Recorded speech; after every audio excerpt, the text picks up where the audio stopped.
लोकतांत्रिक हत्या नहीं बल्कि छात्रों का जो राजनीतिक अधिकार है, जो राजनीतिक करने का राजनीतिक राइट्स है, वे उस पर प्रतिबंध लगा रहे हैं। राजनीति का एक सीढ़ी होता है विश्वविद्यालय, और उस विश्वविद्यालय में अगर छात्रों को राजनीतिक करने से या राजनीतिक पार्टियों के विचारधाराओं से एक्सेप्ट करना, वैसे लोग अगर दूर करने की बात हो रही है। छात्र जो घर से आते हैं पढ़ने, वो हिंसा करने नहीं आते हैं, वो पढ़ने आते हैं और राजनीति को बेहतर समझने आते हैं। प्राइवेट कॉलेज में भी तो छात्रों की समस्या होती है, तो ये विश्वविद्यालय स्तर पे उनकी समस्या कौन रखेगा?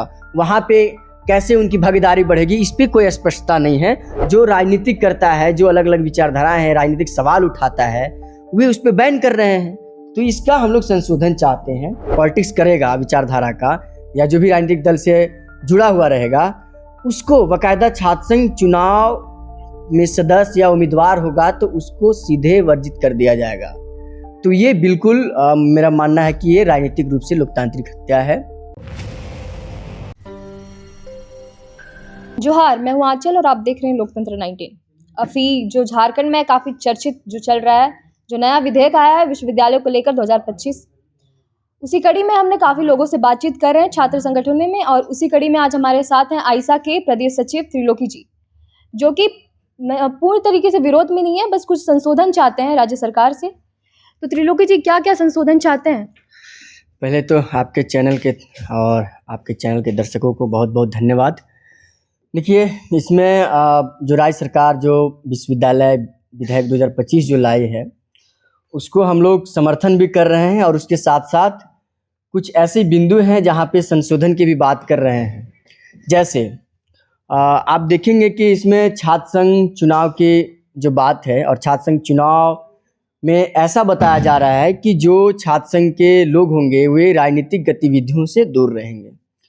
हम सब लोग जानते हैं कि जो विश्वविद्यालय होता है, विश्वविद्यालय सिर्फ ईंटा बालू पत्थर से बनकर तैयार होना नहीं, बल्कि विश्वविद्यालय एक ऐसा जगह है जहाँ पे तमाम तरह की राजनीतिक विचारधाराएं, तमाम तरह के देश विदेश की नीतियाँ, और छात्रों का कैसे बौद्धिक क्षमता बढ़े, एक दूसरे का तमाम तरह के जो विचार होते हैं उस पर एक डिबेट करें, उसका एक विश्वविद्यालय जगह होता है। राजनीति का एक सीढ़ी होता है विश्वविद्यालय, और उस विश्वविद्यालय में अगर छात्रों को राजनीतिक करने से या राजनीतिक पार्टियों के विचारधाराओं से एक्सेप्ट करना, वैसे लोग अगर दूर करने की बात हो रही है, तो मुझे मानना है कि ये सिर्फ लोकतांत्रिक हत्या नहीं बल्कि छात्रों का जो राजनीतिक अधिकार है, जो राजनीतिक करने का राजनीतिक राइट्स है, वे उस पर प्रतिबंध लगा रहे हैं। और मुझे लगता है कि इसमें संशोधन करके ये शामिल करनी चाहिए कि जो भी छात्र संगठन है, जो भी छात्र संगठन अलग अलग विचारधारा रखती है, वे तमाम अपनी विचारधारा के साथ, अपने मुद्दों के साथ छात्र संघ के चुनाव में आए। उसके साथ एक में भी बताया गया है कि जो छात्र विचारधारा से या जो पॉलिटिक्स करेगा विचारधारा का, या जो भी राजनीतिक दल से जुड़ा हुआ रहेगा, उसको बाकायदा छात्र संघ चुनाव में सदस्य या उम्मीदवार होगा तो उसको सीधे वर्जित कर दिया जाएगा। तो ये बिल्कुल मेरा मानना है कि ये राजनीतिक रूप से लोकतांत्रिक हत्या है। दूसरी बात जो इसमें है कि आप देखेंगे कि अनुसूचित जाति, अनुसूचित जनजाति और कमजोर लोगों के लिए ये सरकार ने चक्रानुमान पद्धति के तहत इसमें मंडल द्वारा चुनने की जो बात की है, हम लोग का इसमें मानना है कि विश्वविद्यालय स्तर पे, बल्कि जो तमाम लोग हैं, वे जो विश्वविद्यालय लेवल पे महिलाओं को जगह न देकर सिर्फ एक कॉलेज लेवल पे देना, हम लोग इसको मान रहे हैं कि इसमें संशोधन करके विश्वविद्यालय लेवल पे भी महिलाओं के लिए जगह होनी चाहिए। उसमें आरक्षित बल्कि होनी चाहिए कि अध्यक्ष सचिव जैसे जो पद है, बड़े बड़े जो पद है, उनमें उनकी जगह होनी चाहिए, कि मात्र परिषद की जो बात हो रही है। तो ये इसमें संशोधन हम लोग करने की मांग कर रहे हैं। दूसरी बात जो है कि छात्र परिषद के कोऑर्डिनेशन के लिए विश्वविद्यालय और कॉलेज में वो नियुक्ति करेंगे, प्रचार एक शिक्षक को नियुक्त करेंगे। तो मेरा मानना है कि, और आयशा का मानना है कि इसमें परिषद को एक कोऑर्डिनेशन करने के लिए प्रचार क्यों चुनेंगे शिक्षक को? ये तो छात्र परिषद के जो लोग हैं वो चुने, क्योंकि उनकी समस्या, उनकी कोऑर्डिनेशन की बात होगी, वे वहाँ पे बात करेंगे, वो सवाल करेंगे। तो उसमें प्रचार के द्वारा चुनना ये मुझे लगता है कि जो प्रचार के बात में बात मिलाएंगे, उनके साथ अच्छा रिश्ता रहेगा, वैसे लोग को नियुक्त होगा जो छात्र के मुद्दों को उठाते रहेंगे। और बाकायदा इसमें जो मीटिंग बुलाने की जो बात होगी वे उनके अधिकार में रहेंगे। तो छात्र का जो सवाल रहेगा, कॉलेज का जो सवाल रहेगा, वे समय पर मीटिंग नहीं हो पाएगा। तो इसमें संशोधन करने की ज़रूरत है। उसके साथ ही हम लोग जो बात कर रहे हैं कि पूर्णकालिक जो अध्ययनरत छात्र की बात कर रहे हैं, तो इसमें जो अध्यक्ष और निवार्षिक मंडल में पूर्णकालिक छात्र कौन होंगे, ये छात्र किनको मान रहे हैं? क्या जो वोकेशनल कोर्स है ला कर रहे हैं, या वैसे कोर्स जो जिसमें अलग अलग तरीके से तकनीकी शिक्षा और बाकी जगह पे जो छात्र कोर्स कर रहे हैं, क्या उनको रेगुलर मानते हैं? ये निवार्चक मंडल में शामिल होंगे या नहीं होंगे? इसकी स्पष्टता की कमी है, जो कि स्पष्टता करनी चाहिए। उसके साथ जो है कि आप सब लोग देख रहे हैं कि विश्वविद्यालय में जो छात्र संघ या उसके महाविद्यालय के जो परिषद होगा, वो परिषद के संरक्षक कौन होंगे? कुलपति होंगे। विश्वविद्यालय छात्र परिषद के संरक्षक क्यों कुलपति होंगे? संरक्षण और मीटिंग बुलाने का अधिकार कुलपति को क्यों होगा? वो छात्र चुने हुए हैं, छात्र का विश्वविद्यालय का मुद्दा होगा, छात्र के इलेक्टेड जो प्रतिनिधि होंगे वे अध्यक्ष सचिव होंगे, उनकी कमेटी होगी, उनकी बुलाने का राइट्स हो, ताकि वो समय पे छात्र के मुद्दों पे बात कर सकें, विश्वविद्यालय के मुद्दों पे बात कर सकें। और उसके साथ साथ ही एनएसएस और उसके साथ ही आप देखेंगे कि राष्ट्रीय सेवा योजना, उसके साथ खेलकूद और एनसीसी जैसे जो मतलब संस्थान है, जो यह टीम है, उस टीम को कौन उसमें एक एक लोग को प्रतिनिधि बनाएगा? तो वे वीसी नियुक्त करेंगे, उसमें प्रचार नियुक्त करेंगे, तो वहाँ पे चुनाव नहीं होगा।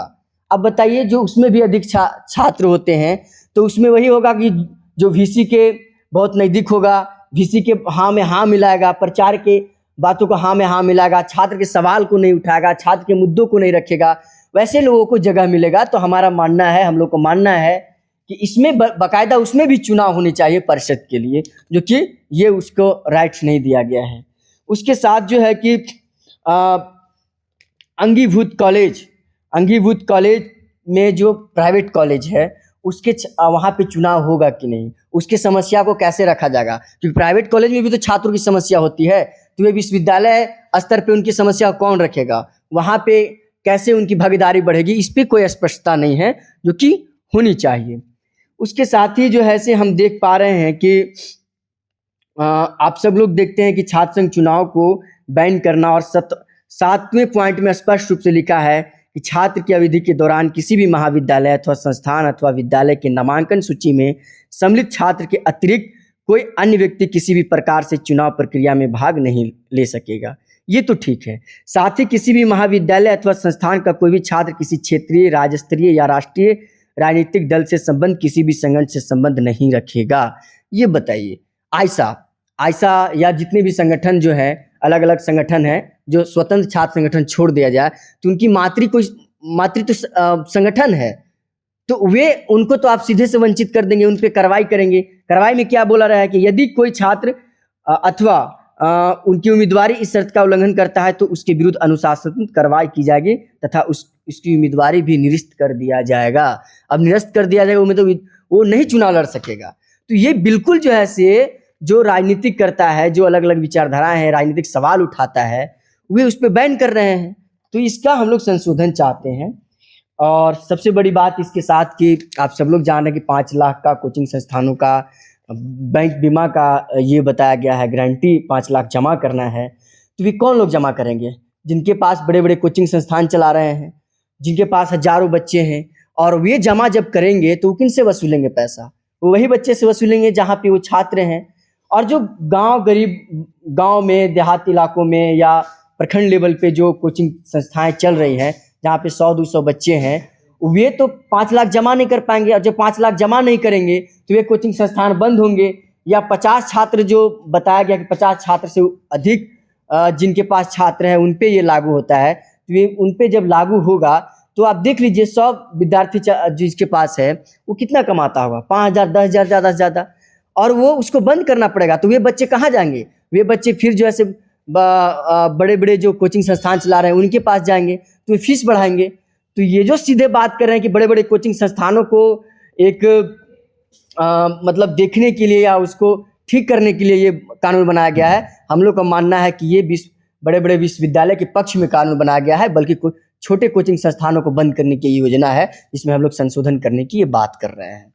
तो ऐसे कई सवाल हैं जिसका हम लोगों ने संशोधन की बात कर रहे हैं और सरकार से मांग कर रहे हैं कि संशोधन करके उनकी राजनीतिक जो भागीदारी है, राजनीतिक अधिकार है, लोकतांत्रिक तरीके से उनको मिले।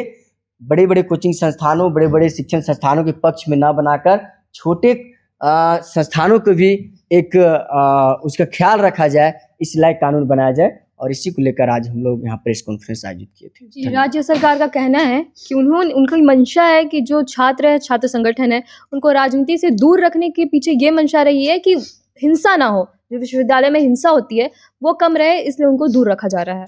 आप मुझे बताएं, या जो राज्य सरकार से हम पूछना चाहते हैं कि इस देश में विधायिका का चुनाव होता है, सांसद, विधायक और तमाम तरीके के चुनाव होते हैं, पंचायत स्तरीय चुनाव होती है, तो क्या लगता है कि जो यहाँ छात्र हैं, छात्र जो घर से आते हैं पढ़ने, वो हिंसा करने नहीं आते हैं, वो पढ़ने आते हैं और राजनीति को बेहतर समझने आते हैं। आपके यहाँ चुनाव होता है, उसमें हिंसा नहीं होती है, आप हिंसा को कैसे दबाते हैं? आपके पास सत्ता है, आपके पास पुलिस है, आपके पास तमाम तरीके से कानून है, उस कानून को लागू करिए ना। इसका मतलब ये नहीं कि आप राजनीतिक अधिकार को ही खत्म कर देंगे, ये तो इसका हल नहीं हुआ। फिर तो वही बात हो गया कि हमारा पैर में जख्म है, उसको मुंह में दवा खाने के बजाय पैर को ही काट के हटा दिया जाए, ये तो कोई इसका हल नहीं हुआ ना। तो ये हल निकालने की बात है। कई छात्र संघ ऐसे भी हैं जो पूर्ण रूप से इस विधेयक का समर्थन कर रहे हैं और इनको कोई दिक्कत नहीं है, और उनका कहना ये भी है कि जो बाकी छात्र संघ विरोध कर रहे हैं, संशोधन की मांग कर रहे हैं, उन्होंने पूरी तरीके से इसे अच्छे से पढ़ा नहीं है। तो इस पर क्या बोला जाए? देखिए, पता नहीं कौन कौन संगठन नहीं पढ़े हैं, और मुझे तो लगता है कि जो लोग बता रहे हैं वही नहीं पढ़े हैं। ये तो मैं प्रूफ के साथ बोल रहे हैं, जो लिखा हुआ है वही हम लोग बता रहे हैं कि वो पढ़े, इस पॉइंट को वो पढ़े और समझे, और बाकी लोग को भी बताएं कि वो क्या कहना चाह रहे हैं। उसमें स्पष्ट चीज़ लिखी हुई जो आज हम लोगों ने बताया, या आपके चैनल के माध्यम से जो हम बातों को रख रहे हैं, वो कोई अलग से थोड़ी बात रखा जा रहा है, ये स्पष्ट लिखा हुआ है। जो स्पष्ट लिखा हुआ है वही बात हम लोग बता रहे हैं। तो बाकी जो छात्र संगठन सपोर्ट कर रहे हैं इन पॉइंट पर, उनको पढ़नी चाहिए। बाकी तो हम इस विधेयक का स्वागत ही कर रहे हैं कि भाई जो वीसी का नियुक्ति होगा, रजिस्ट्रार का नियुक्ति होगा, या प्रोफेसर का नियुक्ति होगा, जो विश्वविद्यालय सेवा आयोग बनेगा उसके तहत, वो स्वागत योग्य है। उसमें हम लोग कहीं भी इसका विरोध नहीं कर रहे हैं, ये बहुत अच्छी पहल है, लेकिन कुछ इसमें संशोधन करने की बात है जो हम लोगों ने सवाल को रख रहे हैं। इस विषय पर आपकी अभी तक कितनी कार्रवाई रह चुकी है, क्या क्या कार्रवाई किया है आप लोगों ने?